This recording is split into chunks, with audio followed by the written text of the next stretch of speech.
मैं doctor S K. Tripathi इस समय नेपाल में हूं और हम लोग मेरे साथ पंकज सिंह और इस समय हम लोग तोलेवा में हैं और तोलेश्वर नाथ के भी दर्शन किए हैं। इसके बाद हम लोग चलेंगे और निगाली सागर और आज तिलौरा कोट, ये दोनों जो पुरातात्विक स्थल है उसको कवर करेंगे और दिखाएंगे आपको कि जो बुद्ध हैं और उनसे जुड़े हुए जो स्थल हैं नेपाल के, वो इस समय किस पोजीशन पे हैं, कैसे दिखते हैं और वहाँ से क्या क्या उत्खनन मिला है और क्या क्या उसकी संभावनाएं हैं। तो चलिए चलते हैं।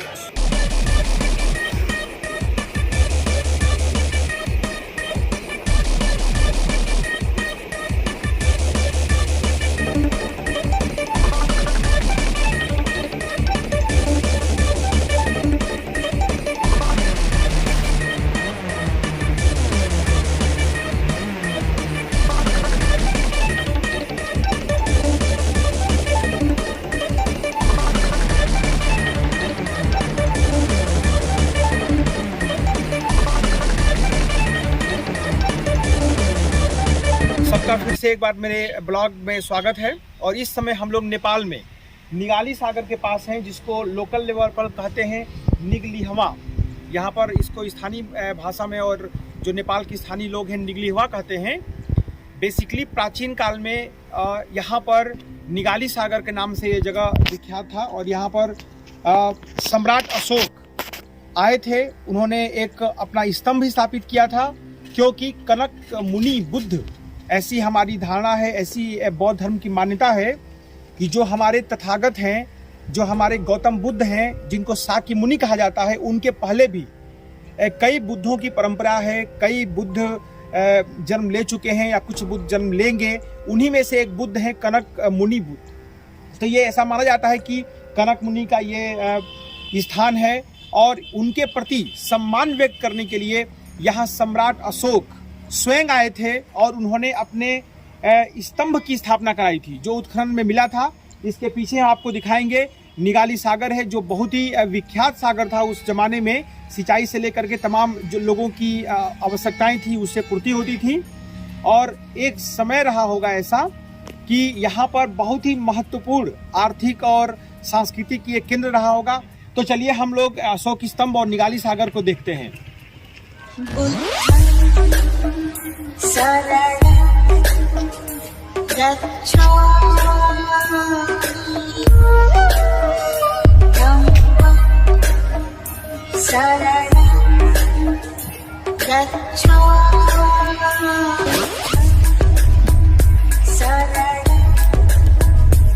स्तंभ के बिल्कुल पास हैं और जो अशोक कालीन ये स्तंभ है, जिस पर आप देख सकते हैं कि मोर बना हुआ है, जो बेसिकली मौर्यों का अपना राजकीय चिन्ह माना जाता है। और इस पर 2 मोर बना हुआ है और ये इसका आधार भाग है। हो सकता है कि इसके ऊपर और भी मोर बने हों। और इस पर 2 लिपि है, हालांकि नीचे वाली बात की मानी जाती है। इसके ऊपर ब्राह्मी लिपि है, जिसमें ये स्पष्ट उल्लेख है कि कनक मुनि बुद्ध के स्थल पर अशोक ने आकर के श्रद्धा भाव से अपना स्तंभ स्थापित कराए। सामने हमारे पंकज जी दिख रहे हैं, गार्ड भी हैं। और ये इस पर भी लेख है, आप ये देख सकते हैं स्पष्ट। ये लिपि आप ब्राह्मी लिपि में देख सकते हैं कि यहाँ पर लेख है। और एक जो स्तंभ है वो अभी भी जमीन में गड़ा हुआ है। जैसा कि मैंने आपको बताया था कि माना जाता है कि किसी यहाँ पर बौद्ध स्तूप था, जिसके स्थान पर इसकी स्थापना हुई है। और एक जो है खंडित अवस्था में है, जो संभवतः निगाली सागर से ही मिला है। क्यों ये निगाली सागर से मिला है? पहले ये एक ही था। हाँ,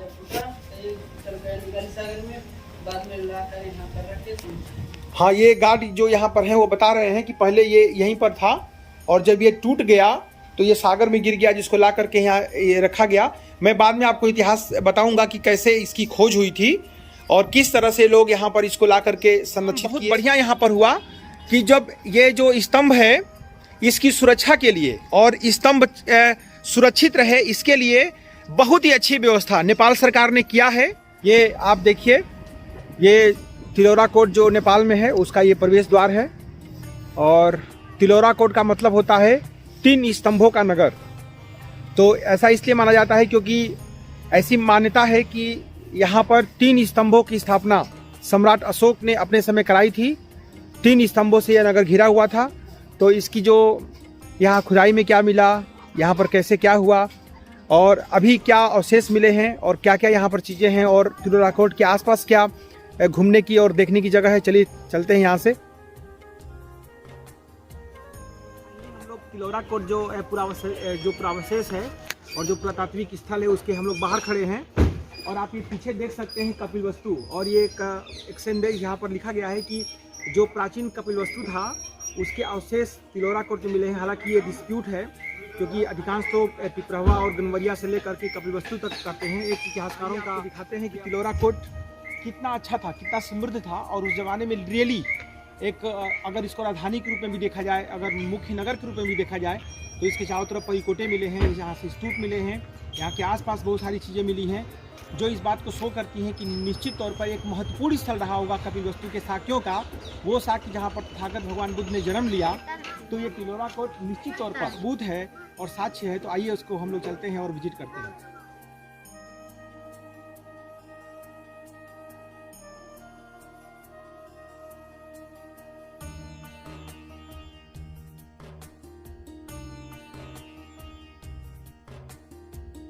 तो इस समय हम लोग उसके प्रवेश द्वार से चल रहे हैं और आप इसके चारों तरफ जहाँ पर भी आप देखेंगे तो पुरातात्विक स्रोत, प्राचीन काल के जो अवशेष हैं वो बिखरे पड़े हैं और हम एक एक करके देखेंगे। ये कहा जाता है कि जो तिलोरा कोट है, तिलोरा मतलब 3 खंभों का शहर, और माना जाता है कि सम्राट चक्रवर्ती अशोक ने 3 स्तंभों की यहाँ स्थापना कराई थी। अभी हमने निगलवा सागर देखा तो 3 स्तंभों का शहर ये था, नगर था। और चूंकि कोट इसलिए कि परिकोटा से घिरा हुआ था और गजब का उस समय ये रहा होगा। अगर इसको मान भी एक सेकंड के लिया जाए कि कपिलवस्तु का ये मुख्य शहर था तो निश्चित तौर पर उस शहर पर आ करके और वहाँ पर उनके अवशेषों को देखना जो हमारे तथागत भगवान बुद्ध से संबंधित हैं, अपने आप में एक बहुत ही अच्छा अनुभव है। और अच्छा लगता है कि ये कम से कम भारत का 3000 वर्षों का इतिहास अपने में समेटे हुए ये पश्चिमी द्वार है और अच्छा लग रहा है देख करके। चारों तरफ पुरातात्विक अवशेष हैं और लोग यहाँ पर घूमने आते हैं। स्तूपों के भी साक्ष्य मिले हैं और हम आपको दिखाएंगे कि किन किन स्तूपों के और कैसे कैसे जो अवशेष हैं उनके साक्ष्य मिले हैं।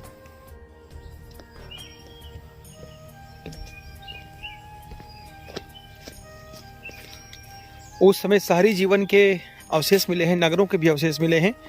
तो ये जो आप देख रहे हैं अवशेष, ये खुदाई में प्राप्त हुआ है।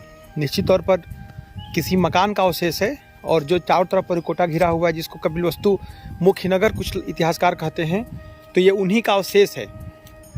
चारों तरफ अवशेष विस्तृत है और ये माना जाता है कि प्राचीन कपिलवस्तु का मुख्य नगर था, संभवतः राजधानी रहा होगा। तो उसके अवशेष चारों तरफ विस्तृत हैं और यहाँ पर आपको हम दिखाएंगे लगातार उत्खनन भी चल रहा है। वास्तव में तिलोरा कोट में इतनी जगह अभी भी उत्खनन के लिए बची हुई हैं कि नेपाल पुरातत्व विभाग यहाँ लगातार उत्खनन करवा रहा है। और चूँकि उत्खनन का अपना एक निषिद्ध एरिया होता है, हम उसके अंदर नहीं जा सकते हैं, हम उसको बाहर से ही देखते हैं, बाहर से ही कवर करते हैं। लेकिन यहाँ के आसपास जो आप देख रहे हैं इलाका, ये लगातार उत्खनन चल रहा है और वहाँ पर मजदूर लगे हुए हैं, उसको कवर किया गया है। और निश्चित तौर पर इस साइट पर कोई आर्कियोलॉजिस्ट होगा जिनके नेतृत्व में यह उत्खनन चल रहा है। भवनों का समूह था यहाँ पर जो अवशेष मिले हैं। हालांकि लगातार खुदाइयाँ चल रही हैं। अभी यहाँ पर बहुत सारे ऐसे टीले हैं छोटे छोटे जो अभी भी उत्खनित नहीं हैं, जिनके खुदाई की आवश्यकता है। और भविष्य में अगर उनकी प्रॉपर वैज्ञानिक ढंग से खुदाई होती है तो निश्चित तौर पर इतिहास को एक नवीन दिशा मिलेगी, नए नए इतिहास के तथ्य ज्ञात होंगे और तिलोरा कोट के मूल स्वरूप के विषय में और भी अच्छी जानकारियाँ, प्रामाणिक जानकारियाँ प्राप्त होंगी। हम लोग इस समय इसके पूर्वी दरवाजे की तरफ चल रहे हैं, गेट की तरफ चल रहे हैं। ये जो तिलोरा कोट है इसके कई दरवाजे थे और हर दरवाजों के पास एक भव्य उसका प्राचीर युक्त दरवाजे का साक्ष्य मिला है। हालांकि अब तो केवल उसका नीचे का ही साक्ष्य मिला है, ऊपरी जो हिस्सा है, मंजिल है, वो नष्ट हो चुका है। केवल उनके जो नींव हैं उन्हीं के साक्ष्य मिलते हैं। लेकिन उसी से जो नींव मिला है उससे हम अंदाज़ा लगा सकते हैं कि जो दरवाज़ा होगा, जो फाटक होगा, उस ज़माने में रियली बहुत ही शानदार बना होगा और बहुत ही खूबसूरत लगता होगा। तो अभी हम जहाँ चल रहे हैं वहाँ पर भी कई संरचनाएं हैं। जब भी कोई प्राचीन काल का नगर बनता था तो उस नगर में एक मुख्य केंद्रीय भवन होता था, जो कि हो सकता है कि राजा या जो शासक वर्ग था उसका था।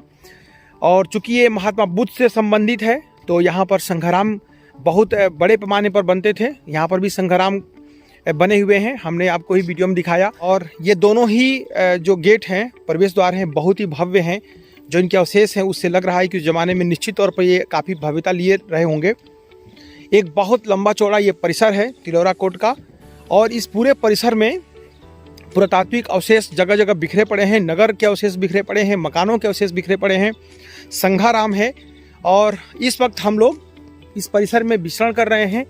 ये आप सामने जो एक पगडंडी टाइप की आ रही है, अच्छी व्यवस्था है पुरातत्व विभाग नेपाल सरकार द्वारा। चारों तरफ से ये घिरा हुआ है, सुरक्षित किया गया है इसको घेर करके। एक बहुत बड़ा विशाल कैंपस है, लगातार यहाँ उत्खनन चल रहा है, लगातार यहाँ खुदाइयाँ चल रही हैं और भविष्य में तमाम अवशेष यहाँ मिलने की उम्मीद है, जिनसे महात्मा बुद्ध कालीन जो धार्मिक केंद्र हैं, महात्मा बुद्ध के समय का जो नगरीय जीवन है, और गुप्तकालीन कुछ गुप्तकालीन अवशेष भी मिले हैं, कुछ मौर्यकालीन अवशेष भी मिले हैं।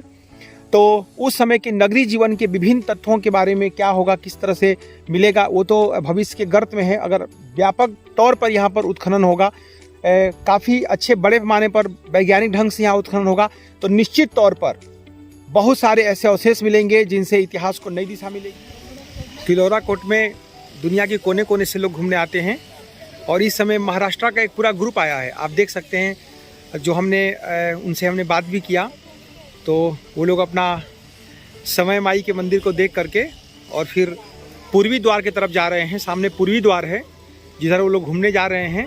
लुम्बिनी एक पूरा ग्रुप आया था, तो अच्छा लगता है कि लोग यहाँ पर आते हैं और उनकी श्रद्धा है। और दूर से हम देख सकते हैं कुछ प्यारे प्यारे बच्चे भी आए हुए हैं। वो सामने आप देख सकते हैं कि जो मैं दिखा रहा हूँ, बच्चे भी घूमने आए हैं दूर दूर से। तो इसका मतलब तिलौरा कोट काफ़ी लोग विजिट करते हैं, साल में आते हैं और देखते हैं, अच्छा लगता है। किस तरह का भ्रमण किया हूँ, भारत में मैंने बहुत भ्रमण किया है, लेकिन मैंने कहीं ऐसा प्लेटफार्म नहीं देखा। तो ये बहुत ही अच्छा कार्य है और बाकी हमारे जो स्थल हैं उनको ऐसे ही प्लेटफार्म बना करके, अगर वहाँ पर नीचे है जगह तो उनको देखने की व्यवस्था। इस समय पूर्वी द्वार, ये आप देख सकते हैं सामने लिखा हुआ है पूर्वी द्वार ईस्टर्न गेट, उसके समझ खड़े हुए हैं। और निश्चित तौर पर अगर उस जमाने में आपको मैं दिखाना चाहूँगा कि ये दोनों तरफ जो संरचनाएं हैं एक भव्य गेट का आभास करा रही हैं। उस जमाने में अगर ये गेट रहा होगा और इसका जो प्राचीर रहा होगा, गोपुरम रहे होंगे, गजब का लगता होगा। और जब हम उत्तरी द्वार से अंदर एंट्री कर रहे थे तो ऐसा फीलिंग आ रही थी कि एक भव्य द्वार से जा रहे हैं। और जब हम पूर्वी द्वार के पास आए तो ऐसी फीलिंग लगी कि चारों दिशाओं में इसके द्वार होंगे। उस जमाने में आज से 2500 साल पहले जब महात्मा बुद्ध का ये अगर एक सेकंड के लिए इतिहासकारों की बात ही मान ली जाए कि गनवरिया की जगह यह मुख्य नगर था कपिलवस्तु, तो निश्चित तौर पर अगर ये प्रशासनिक केंद्र रहा होगा तो इसकी जो महानता है, इसकी भव्यता है, इसके इन पुरातात्विक अवशेषों से प्रमाणित है कि उस जमाने में भी अपने ढंग का 6वीं शताब्दी ईसा पूर्व के जितने भी गणराज्य रहे होंगे, जितने 16 महाजनपद थे, अपने ढंग का इकलौता कपिलवस्तु नगर रहा होगा, जिसके पुरावशेष आज तिलौरा कोट में विस्तृत हैं। और चारों तरफ इस नगर को चारों तरफ से घेरते हुए परिकोटा है। हमारे जस्ट बाएं से और दाएं से एक परिकोटा बना हुआ है, जो कौटिल्य ने अर्थशास्त्र में, कामंडक ने अपने निसार में जिन परिकोटा का उल्लेख किया है, महाभारत में जिन परिकोटा का वर्णन किया गया है, यहाँ पे तिलौरा कोट में वो सब कुछ दिखता है। वो जिन जैसे जैसे एक नगर का विधान किया गया है वो सब कुछ दिखता है। तो निश्चित तौर पर जो भारतीय स्थापत्य है और जो भारतीय शिल्प कला है उसका एक जीता जागता प्रमाण है तिलौरा कोट, जहाँ पर हम चारों तरफ ऐसी स्ट्रक्चर देख रहे हैं जो ग्रंथों में वर्णित है, जिसको मूर्त रूप दिया गया था। तो आप सामने देखिए। और अगर यहाँ से मुख्य एंट्री कौन सी थी, अभी तो मुख्य एंट्री उत्तरी द्वार है, लेकिन उस जमाने में मुख्य एंट्री कौन थी हम नहीं जानते हैं।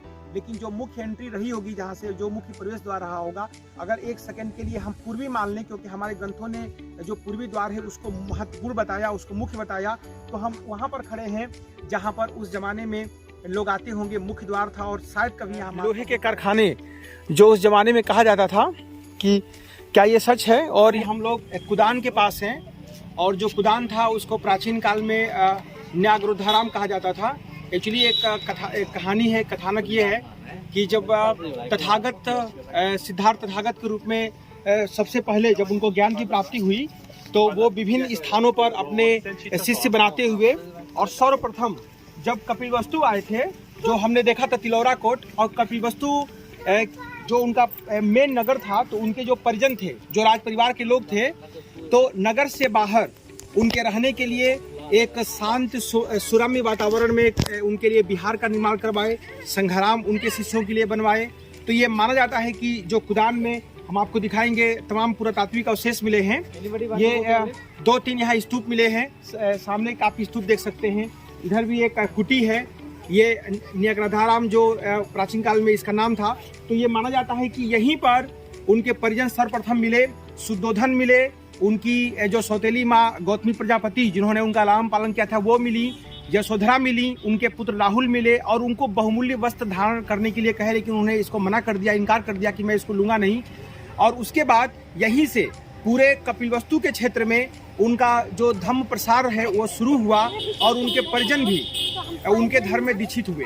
तो ये कुदान वैसी जगह है जहाँ से तराई का ये इलाका, जहाँ बेसिकली हमारे तथागत सिद्धार्थ जहाँ से संबंधित थे, ज्ञान प्राप्ति के पश्चात उन्होंने अपने ज्ञान का विस्तार इस पूरे क्षेत्र में यहीं से प्रारंभ किया था। यही उनका प्रथम आवास था। तो चलिए ऐसे पवित्र जगह पर जो महात्मा बुद्ध के कदमों से सिंचित है, आइए हम विजिट करते हैं। और आप ये देखिए स्तूप नंबर 1 लिखा हुआ है, और स्तूप नंबर 1 के पीछे राहुल स्तूप, इसको राहुल स्तूप के नाम से इसको लिखा हुआ है, और इसके पीछे ये स्तूप है और पूरा परिसर है। आप देख सकते हैं, फॉरेनर्स आए हुए देखने के लिए। और आइए देखते हैं कि जो मुख्य स्तूप है उसका वास्तु क्या है, और हम उसके बोर्ड पर पढ़ेंगे कि ये कितने साल पुराना है। ये पूरा परिसर जो नेपाल के परिसर घूमते हुए, नेपाल के जो पुरातात्विक अवशेष से घूमते हुए ये अच्छा लगता है। एक पूरा परिसर ये बना दिया गया है। हालांकि ये जहाँ पर भी ऐसे अवशेष मिलते हैं उनको घेर करके एक परिसर बनाना पड़ता है, लेकिन यहाँ पर इसका डेवलपमेंट उन्होंने ठीक ठाक किया है। और अच्छी बात यह है कि स्तूप तक जाने के लिए सीढ़ियाँ भी इन्होंने निर्मित किया है। आमतौर पे जो स्तूप होते हैं, पवित्र स्थल होते हैं, वहाँ तक ऊपर हम नहीं जा सकते हैं, लेकिन आज हम चलेंगे ऊपर और दिखाएंगे। ये स्तूप नंबर 2, ये जो इसका मेंशन किया गया है, स्तूप नंबर 2 के रूप में इसका मेंशन है। और ये इसका पूरा वास्तु देखिए, इसका पूरा वास्तु है ये।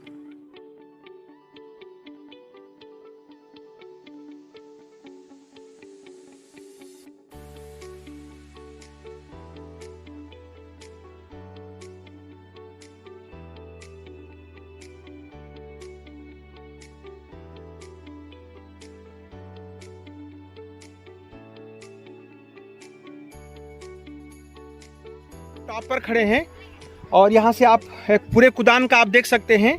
यहाँ पर अशोक का पिलर है।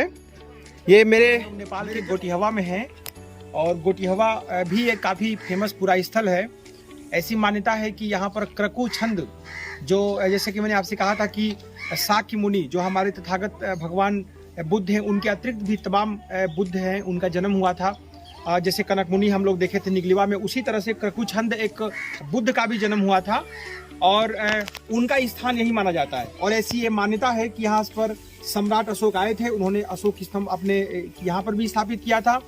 उसके जो चीनी यात्री फाइयान वेनसांग आए, उन्होंने इसको देखा था। चतुर्मुख सिंह उसकी आकृति थी, जब खुदाई में था तो शायद उसके अवशेष मिले, अभी हम देखेंगे। इसके पहले जो हम लोगों ने स्तूप देखा वो यशोधरा से संबंधित है। और ये देखिए, यहीं पर उनके पुत्र राहुल तथागत से उनके धर्म, उनके सिद्धांतों की, उनके आदर्शों की, उनकी शिक्षाओं का दीक्षा लेते हैं, और वो भी यहाँ से संघ के प्रति समर्पित है, आकर के संघ हेतु कार्य करते हैं। तो इस प्रकार जो ये कुदान का सब कुछ अवशेष है, ये हमको उस समय की याद दिलाता है जब महात्मा बुद्ध ने अपने परिजनों को, इस समय गोटिहवा में है, और यह क्रकु छंद बुद्ध का जन्मस्थली माना जाता है, जहाँ पर सम्राट अशोक आए थे। उन्होंने अपने स्तंभ की स्थापना यहाँ पर की थी। आप पीछे स्तंभ देख सकते हैं। और जो चीनी यात्री हैं काफ़ी इसकी हाइट बताते हैं। यहाँ के केयरटेकर ने कहा कि ये 10 फीट ऊंचा है, और इसके ऊपर सिंह चारों दिशाओं में स्तंभ भी था। पूरा वीडियो देखने के लिए मैं जल्दी ही यूट्यूब पर अपना इसको लोड करूँगा, आप वहाँ पर देख सकते हैं। जय हिंद।